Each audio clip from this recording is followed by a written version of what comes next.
Bonjour chers élèves, alors aujourd'hui nous allons voir ce qu'on appelle les pronoms indéfinis. On, chacun, l'un, l'autre, un autre, une autre, quelqu'un. Ce sont des pronoms indéfinis qui sont au singulier. Alors tout d'abord, qu'est-ce qu'un pronom? Un pronom est un mot que l'on utilise à la place d'un nom ou d'un autre pronom, c'est-à-dire il sert à remplacer un nom ou bien un autre pronom.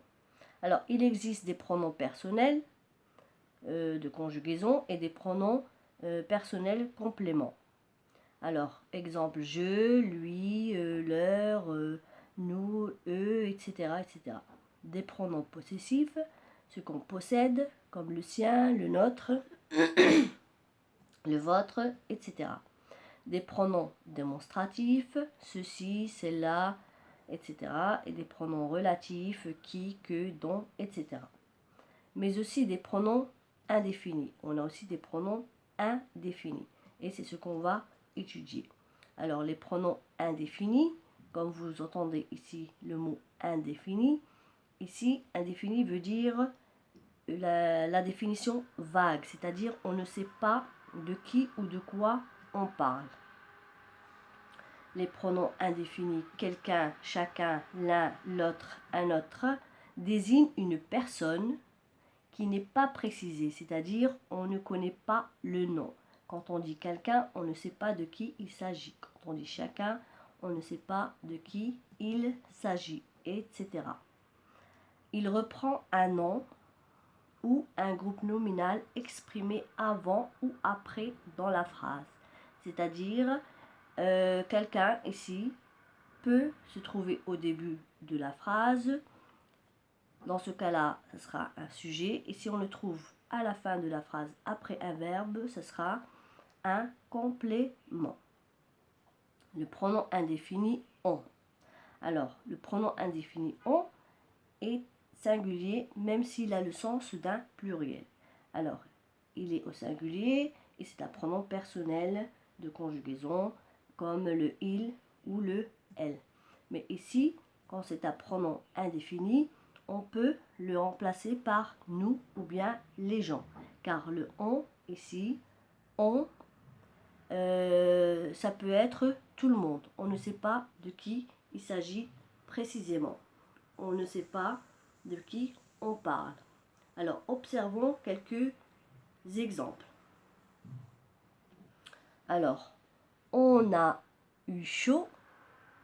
On peut remplacer ce on-là par tout le monde a eu chaud, ou bien nous avons eu chaud, ou bien les gens ont eu chaud.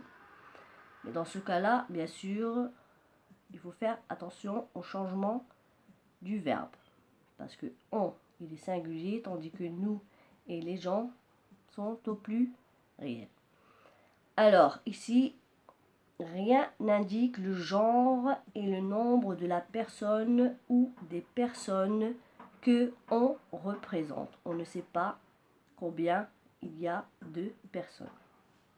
Deuxième exemple, quelqu'un a téléphoné à ma secrétaire ce matin. Alors, quelqu'un s'agit d'une personne non identifiée, c'est-à-dire on ne connaît pas le nom. On ne sait pas de qui il s'agit.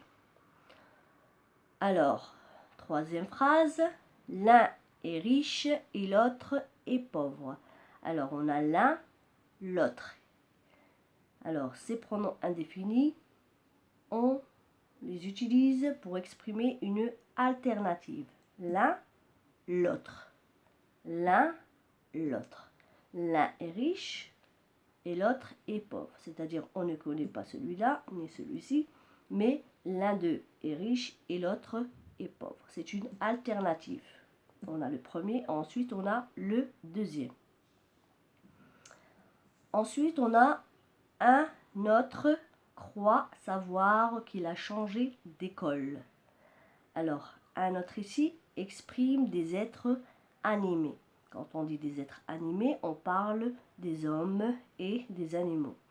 Et quand on parle de inanimés, c'est des choses, c'est-à-dire des objets qui n'ont pas de vie. Alors, chacun demeurera chez soi. Alors, chacun ici désigne une totalité indéfinie de personnes, c'est-à-dire un nombre de personnes dont on ne connaît pas. On ne sait pas vraiment combien. Alors, merci de votre attention. C'était les pronoms indéfinis et j'espère que vous avez assimilé la leçon. Merci.